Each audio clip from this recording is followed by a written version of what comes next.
Mediador e por estar presente nessa mesa de fenomenologia e existencialismo. E eu quero dar um breve comentário que o meu texto ele é um panorama sobre a fenomenologia e sobre alguns conceitos centrais dela na visão de Edmund Husserl. Então eu vou dar início ao texto. Antes de entrarmos propriamente nos conceitos chaves da fenomenologia de Edmund Husserl, é importante elucidar, ainda que de modo breve, o que se entende por fenomenologia. De maneira geral, a fenomenologia pode ser definida como o estudo dos fenômenos. O termo fenômeno tem origem no grego, phainomeno, que significa aquilo que se mostra. Nesse sentido, quando falamos em fenômenos, não estamos nos referindo a objetos ocultos ou a realidades inacessíveis. No entanto, justamente aquilo que se manifesta à consciência. Fenômeno, nesse contexto, pode ser compreendido como experiência. Perceber um objeto, lembrar de algo, imaginar uma situação, julgar, desejar. Como observa David Serboni, abre aspas, prestar atenção à experiência, em vez de aquilo que é experienciado, é prestar atenção aos fenômenos. Fecho citação. Todos esses modos de vivência são fenômenos na medida em que se dão à consciência de algum modo. A fenomenologia, portanto, não começa perguntando o que as coisas se dão à consciência. A fenomenologia, portanto, não começa perguntando o que as coisas são em si mesmas, da maneira como são as perguntas metafísicas e ontológicas clássicas, por exemplo, mas como elas aparecem para nós. Ela se interessa pela experiência tal como é vivida, antes de explicações científicas, psicológicas ou metafísicas. Trata-se de um deslocamento importante.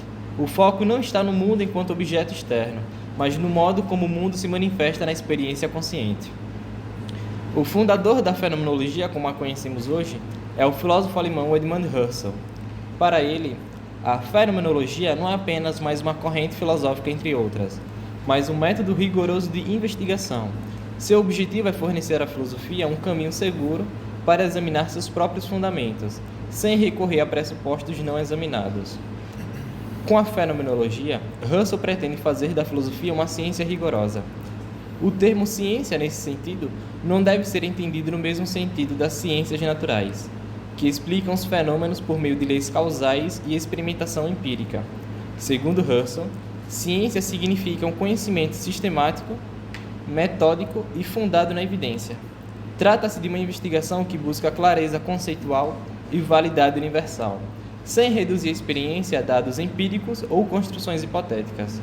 É justamente a partir dessa compreensão de ciência que Edmund Husserl propõe a fenomenologia como um método capaz de desenvolver com rigor,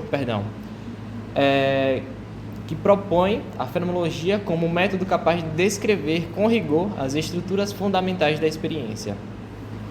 Em vez de explicar o mundo, a fenomenologia busca esclarecer o sentido do que aparece, investigando como os fenômenos se dão à consciência. A emergência da fenomenologia está diretamente ligada a uma crítica de Husserl ao psicologismo dominante no final do século XIX. O psicologismo consistia na tentativa de reduzir as leis lógicas, os conceitos e os fundamentos do conhecimento a fatos psicológicos, isto é, a processos empíricos da mente humana. Contra essa tendência, Husserl argumenta nas investigações lógicas que as estruturas do sentido, da verdade e da validade não podem ser explicadas como meros acontecimentos psíquicos. Se as leis lógicas dependem da psicologia, então ela varia conforme indivíduo, cultura, estados mentais, mas isto é incompatível com o fato de que uma lei lógica vale universalmente. É nesse contexto que a fenomenologia surge como uma alternativa metodológica. Em vez de explicar causalmente os atos da consciência, como faz a psicologia empírica, a fenomenologia propõe descrevê-los tal como se dão em sua estrutura intencional. Dessa maneira, Husserl distingue cuidadosamente a fenomenologia de qualquer psicologia naturalista. Eu me perdi aqui.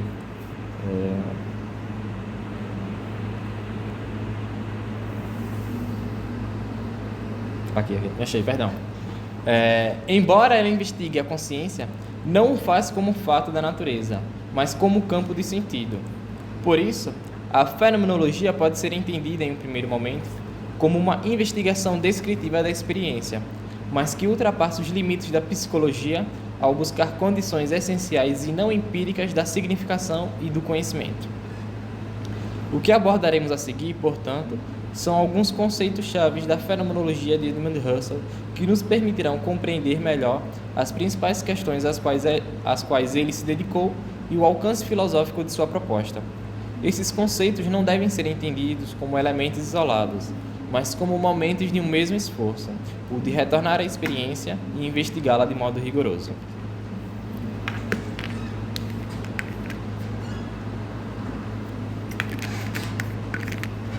Em sua obra Investigações Lógicas, de 1900 e 1901, especificamente na quinta investigação, Husserl resgata e reformula um conceito anteriormente recuperado por seu mestre, Franz Brentano. Segundo a concepção brentaniana, a intencionalidade é a marca do psíquico. A estrutura central de toda experiência é seu deslocamento para algo, é sua intencionalidade. Toda consciência é sempre consciência de algo. Ela tem uma intenção que a leva para algum objeto, seja ele real ou não. Com isso, Husserl quer dizer que a relação entre consciência e objeto não deve ser pensada como uma relação de contenção, mas como uma relação de direcionamento. A consciência não possui objetos em seu interior, como conteúdos armazenados, mas se refere a eles, visa-os, intenciona-os. O fenômeno, portanto, não é um objeto isolado nem um estado psicológico interno, mas a correlação entre o ato consciente e aquilo que é visado por esse ato. É desta maneira a qual a fenomenologia se apresenta como um método descritivo. Ela busca descrever essa estrutura intencional da experiência, assim dizendo, como algo aparece para uma consciência que se dirige a ele de determinado modo. Vale ressaltar o que afirma o professor Daniel Guilhermino, abro aspas. Um primeiro desdobramento do conceito de intencionalidade é que não devemos compreender a relação da consciência ao objeto como se o objeto entrasse na consciência, ou seja, como se a consciência fosse o receptáculo em que objetos que lhe são externos lhe tornassem imanentes, tal qual uma imagem formada na nossa interioridade. Husserl não cansará de enfatizar que as coisas não estão na nossa consciência tal como estão numa caixa. Antes, a consciência se direciona ao objeto, refere-se a ele, e é esse visar o objeto que é distinto do ato que visa, que caracteriza o fenômeno intenção. Fecho citação. Quando temos consciência de um livro, por exemplo, o livro não se desloca para dentro de nossa consciência. Nós não possuímos o livro internamente. O que ocorre é que o ato da consciência se dirige ao livro, ou seja, a consciência não contém o objeto, ela se refere a ele. Essa relação intencional entre consciência e objeto não é simples. Husserl mostra que toda experiência possui uma estrutura interna, composta pelo modo como a consciência se dirige ao objeto e pelo sentido segundo o qual o objeto é visado. Mais adiante, veremos como essa estrutura será analisada por meio dos conceitos de noesis e noema. No entanto, no modo comum de nossa vida cotidiana, não refletimos sobre essa estrutura intencional da experiência. Vivemos imersos no mundo, tomando os objetos como simplesmente dados, existentes por si mesmos, sem questionar como eles aparecem para nós.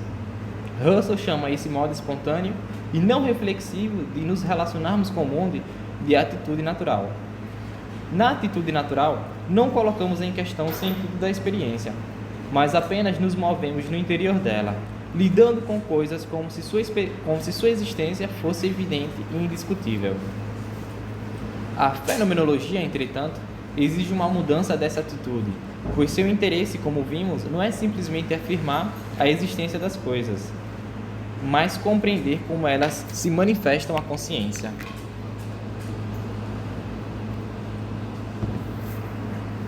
Para que essa investigação seja possível, Husserl propõe uma conversão do olhar filosófico, isto é, uma mudança deliberada de perspectiva. Essa mudança consiste em suspender, ainda que provisoriamente, a aceitação ingênua do mundo tal como ele é vivido na atitude natural. Não se trata de negar a existência das coisas nem de duvidar de sua realidade, mas de colocar entre parênteses o juízo natural que afirma sua existência independente. A esse gesto metodológico, Husserl dá o nome de epoquê. Com a epoquê, a fenomenologia não abandona o mundo, mas modifica a sua relação com ele, deslocando a atenção do objeto enquanto realidade factual para o mundo como esse objeto aparece a consciência. A Epoché conduz aquilo que Russell chama de redução fenomenológica. Por meio desta redução, a investigação filosófica retorna à experiência mesma, não mais na atitude natural, mas sob uma perspectiva reflexiva. O objetivo da redução fenomenológica permite que os fenômenos sejam considerados enquanto fenômenos, isto é, enquanto modos de aparecer à consciência, tornando acessíveis à análise as estruturas fundamentais da experiência.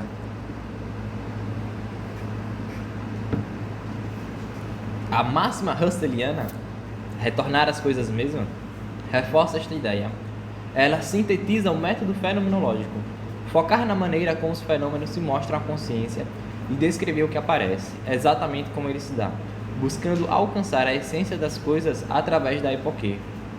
É importante notar que, a partir desse ponto, a fenomenologia russelliana deixa de ser apenas uma análise descritiva da experiência e assume um caráter propriamente transcendental. A redução fenomenológica não conduz a uma psicologia refinada, mas a uma investigação das condições de possibilidade do sentido e da objetividade em geral. É nesse contexto que Russell passa a falar em fenomenologia transcendental, em especial a partir das obras Ideias para uma Fenomenologia Pura e uma Fenomenologia... a partir da obra Ideias para uma Fenomenologia Pura e uma Filosofia Fenomenológica, de 1913.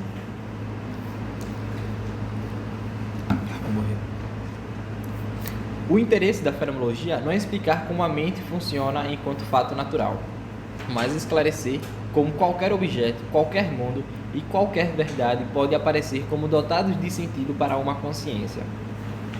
A consciência investigada pela fenomenologia não é, portanto, a consciência empírica estudada pela psicologia, mas a consciência transcendental, entendida como um campo no qual se constitui o sentido de toda objetividade possível. Na redução fenomenológica, posso descrever, por exemplo, que um livro me aparece visualmente apenas sob determinado ângulo, que posso tocá-lo e sentir sua textura, que posso imaginá-lo aberto ou lembrar de leituras anteriores. O livro aparece, assim, segundo diferentes modos de doação, correlatos a diferentes atos da consciência. O que interessa à fenomenologia nesse caso não é o livro enquanto objeto do mundo, mas o livro enquanto fenômeno, isto é, enquanto algo que aparece à consciência de determinadas maneiras.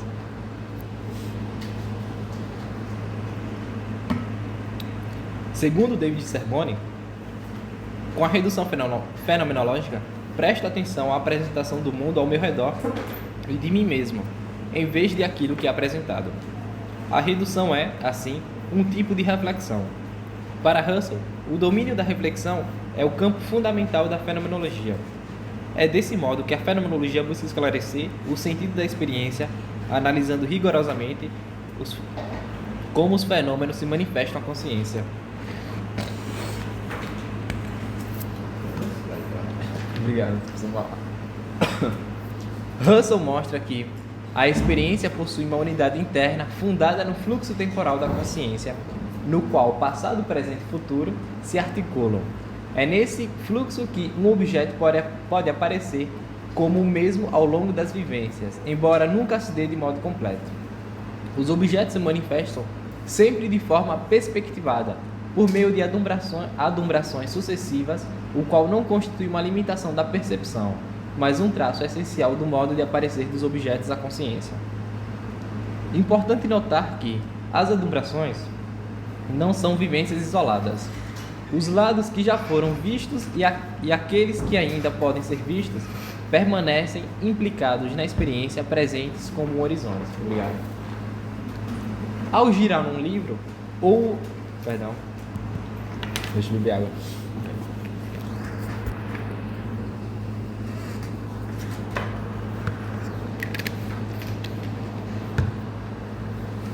Ao girar um livro ou ao mudar meu ponto de vista, novas adumbrações surgem, enquanto outras desaparecem, mas todas são compreendidas como sendo do mesmo livro. Essa unidade não é dada de antemão. Ela se constitui por meio de um processo ativo da consciência, que Russell chama de síntese. É por meio da síntese que os diferentes momentos da experiência são mantidos juntos como experiência de um mesmo objeto. É nesse ponto que entram os conceitos centrais de noesis e noema, fundamentais para compreender a estrutura da experiência consciente. A noesis designa o lado da experiência, isto é, o próprio processo de experienciar, perceber, imaginar, lembrar, julgar. Já o noema designa o correlato desse processo, aquilo que é experienciado enquanto sentido ou significado.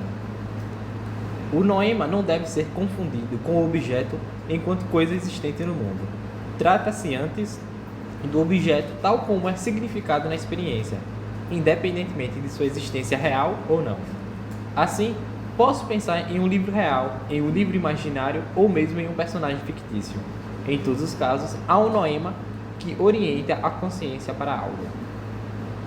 A distinção entre noesis e noema é decisiva para a fenomenologia porque permite analisar a experiência no interior da redução fenomenológica, isto é, sem recorrer a pressupostos sobre a existência factual dos objetos. A consciência se dirige aos objetos em virtude de estruturas noemáticas, e essas estruturas variam conforme o modo de apreensão. O mesmo objeto pode corresponder a múltiplos noemata, dependendo de como é visado, como algo percebido, lembrado, imaginado ou desejado. A análise dessas correlações entre os atos da consciência, noesis, e seus sentidos correlatos, noema, é o que Russell chama de análise noético-noemática. É nesse contexto que surge o conceito de constituição. Dizer que um objeto é constituído na experiência não significa afirmar que ele é criado pela consciência enquanto coisa real, mas que o seu sentido enquanto objeto se forma no fluxo da experiência por meio da síntese das adubrações. O livro, enquanto fenômeno, é constituído como uma unidade de sentido que organiza e governa a sucessão de suas aparições possíveis. Somente assim a experiência pode ser de ou sobre um objeto durável e identificável.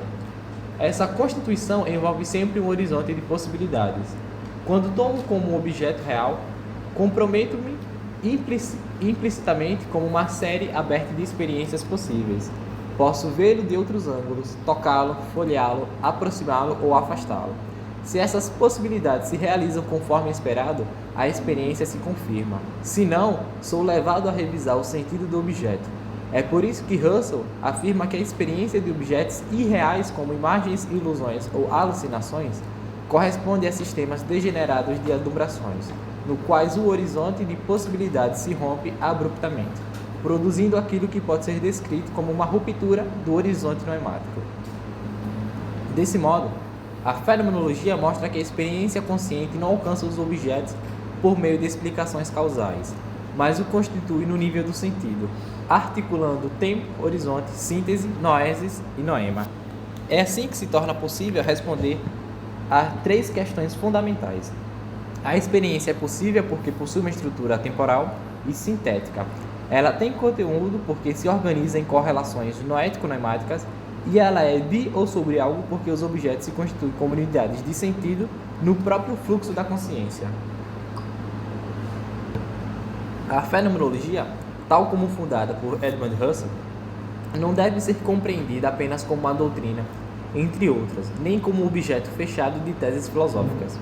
Ela se apresenta, antes de tudo, como um modo de fazer filosofia, isto é, como uma metodologia rigorosa de investigação do sentido da experiência.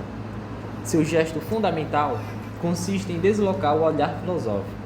Em vez de partir de teorias previamente estabelecidas sobre o mundo, a mente ou a realidade, a fenomenologia retorna à experiência tal como ela se dá, interrogando suas estruturas fundamentais. Convém lembrar que a obra de Russell atravessa as diferentes fases. Nas investigações lógicas, a fenomenologia surge principalmente como uma análise descritiva da intencionalidade, em oposição ao psicologismo. A partir de ideias, Russell radicaliza esse projeto, desenvolvendo a fenomenologia transcendental e aprofundando os conceitos de redução, constituição e consciência transcendental. Em seus escritos tardios, como A Crise das Ciências Europeias, a fenomenologia passa a tematizar o mundo da vida e o sentido histórico da racionalidade científica. Embora esta palestra se concentre sobretudo nos conceitos fundamentais comuns a essas fases, é importante reconhecer que ele se desenvolve e se aprofunda ao longo da obra russeliana. A originalidade do projeto russeliano está justamente em mostrar que os conceitos clássicos da filosofia, como objeto, verdade, conhecimento, subjetividade e mundo, só podem ser adequadamente compreendidos se forem reconduzidos ao modo como se manifestam na experiência consciente. A importância da fenomenologia ultrapassa os limites da obra de Russell.